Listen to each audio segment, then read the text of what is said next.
আজ লক্ষ্য করলাম আমি আর তাড়াহুড়ো করি না।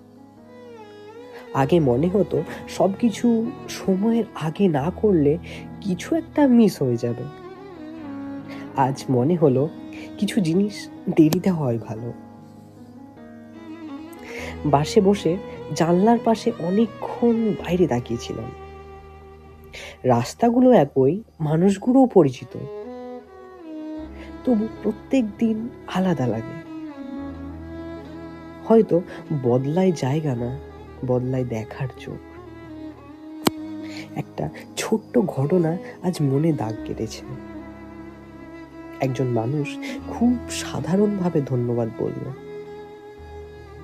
কোনো অভিনয় না, কোনো বাড়তি ভদ্রতা না,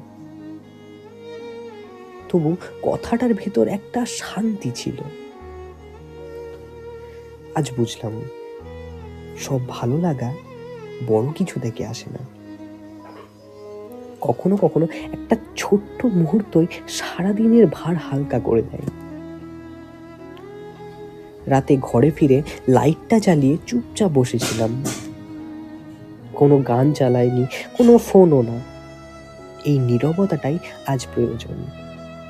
হয়তো জীবন মানে সবসময় গল্প না, কিছুদিন শুধু উপস্থিত থাকা। ডায়েরি, আজ শুধু এটুকুই লিখলাম, আমি আজকের দিনটাকে চুপচাপ যেতে দিয়েছি, আর সেটাই যথেষ্ট।